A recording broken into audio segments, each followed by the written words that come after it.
Pemirsa, selalu ada hikmah. Masya Allah, balik lagi bareng Koko di acara Penuh Hikmah masih dengan guru kita nih, Bunda Helvi. Kita tanya-tanya ke beliau ya. Biar menginspirasi, Bun, sudah berapa banyak penghargaan nih sejauh ini berkarir di bidang sastra? Penghargaan baru ya sekitar 60-an. Allah, tingkat nasional 60 ya. ya. Dan dari 15 tahun lalu sampai tahun sekarang selalu termasuk di 500 muslim-muslimah ya. Ini 500 tokoh muslim 500 tokoh muslim paling berpengaruh di dunia. Dari 15 tahun yang lalu sampai hari ini. Gimana itu ceritanya? Saya juga nggak tahu kok. Jadi pada tahun 2009 buku itu terbit untuk edisi 2008-2009 dan tiba-tiba nama saya ada. Kemudian pada edisi 2013 masuk nama adik saya. Dihubungin bahwa Anda masuk ke nominasi ini? Dihubungi. Ya. Kemudian tahun 2025 ini itu kami berdua juga masih masuk. Jadi nggak pernah terputus. Dan saya nggak tahu apa yang mereka lihat dari kami juga nggak pernah mengajukan diri gitu ya. Iya. Dan Tidak sedunia tahu. kan itu ya? Iya. Dari Indonesia berapa orang? Dari Indonesia tahun 2025 itu ada 23 orang termasuk presiden, pejabat ya menteri dan sebagainya gitu. Terus tiba-tiba ada saya sama Asma untuk arts and culture. Ya, untuk di bidang seni budaya. Di bidang seni budaya. Dan buat saya sih ya alhamdulillah, tapi juga itu cambukan untuk berkarya lebih baik lagi gitu. Dan sebenarnya itu kan penghargaan manusia ya. Yang penting itu gimana kita di mata Allah. Mudah-mudahan bisa lebih baik lagi daripada apa yang dikira orang. Dan ada nggak sih penghargaan yang paling berkesan atau paling effort atau ngerasa paling luar biasa sejauh ini dibanggakan? Yang mana? Kalau dibanggakan, saya sih setiap dapat penghargaan itu alhamdulillah dan biasa-biasa aja kok. Jadi nggak merasa wah ini keren gitu, enggak gitu, karena ini kan penilaian manusia ya gitu, bisa subjektif. Dari awalnya niatnya juga bukan untuk itu. Betul, anak saya yang bangga sih kok. Iya. Wah bunda aku dapat penghargaan. Anak saya dua-duanya nulis kok. Usia berapa sekarang? Yang pertama itu saya menjadi pelopor dari serial Kecil-Kecil Punya Karya, KKPK-nya Mizan. Dia pelopor, Mizan, namanya Abdurrahman Faiz.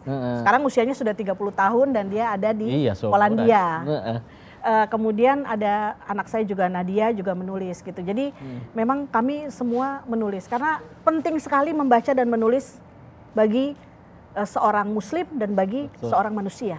Ketika awalnya ke Islam itu dulu kagumnya dengan budaya Turosnya, penulisannya luar biasa. Wafatnya udah berabad-abad yang lalu sampai sekarang masih jadi pahala jariah. Dan yang bikin kita sedih adalah begitu banyak umat Islam ya, begitu banyak umat Islam yang dikendalikan oleh narasi di luar oleh umat Islam itu sendiri. Iya. Ya, dan berapa banyak orang Indonesia yang juga dikendalikan narasinya oleh bukan kita gitu, oleh negara yang superpower misalnya.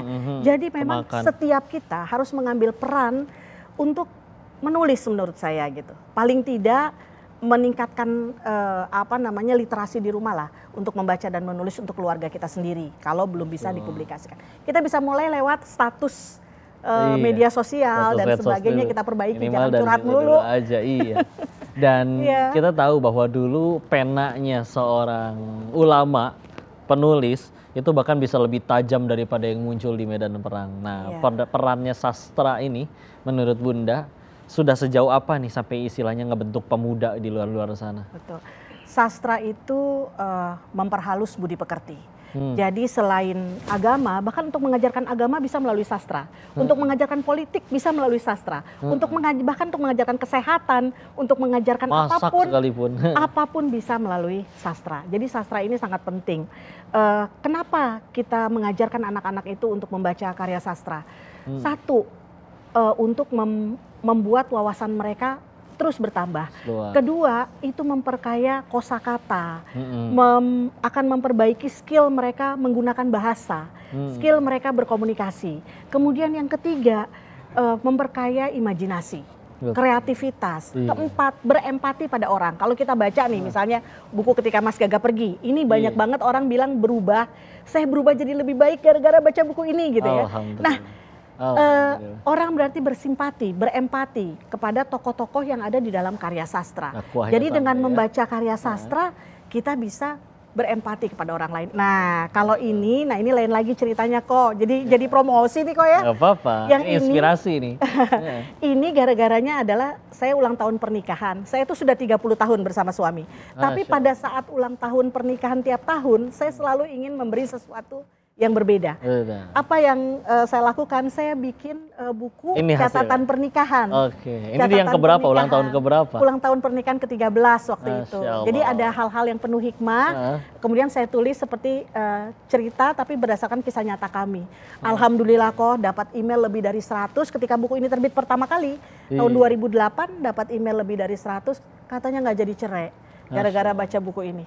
100 itu di zaman itu loh. Kalau mungkin zaman sekarang yang udah ada admin WhatsApp, wah mungkin itu lebih. Ini malah dikejar-kejar untuk diterbitkan kembali sekarang. Dan kapan lagi ya kalau ada yang mau bikin juga seperti ini dengan suaminya, kapan lagi covernya? Kalau Denny sama istri kan udah sering lah ya di mana-mana di majalah. Kalau ini akhirnya bisa jadi cover kok. Dan ini yang paling penting ya, ketika akhirnya dakwah kita nyampe dan menyentuh orang-orang di luar sana, ada perasaan yang lebih nikmat menurut kau ketika akhirnya Allah bisa menggunakan kita jadi jalan hidayah bagi banyak orang. Apalagi kita tahu pentingnya rumah tangga itu untuk penerus generasi ini. Ketika rumahnya itu udah baik, insya Allah lebih mudah dihasilkan anak-anak baik. Pemirsa masih penasaran inspirasi selanjutnya dari narasumber kita yang luar biasa? Untuk itu jangan kemana-mana, tetap di Sah Selalu Ada Hikmah. Kalau saya menulis, saya melihat juga kebutuhan masyarakat. Jadi saya nggak mau egois, misalnya nulis, saya mau nulis ini, pokoknya nulis ini. Atau nulis yang laku begini. Seorang sastrawan itu, seorang pengarang, dia mendengar. Seorang penyair, dia mendengar apa yang tidak terdengar.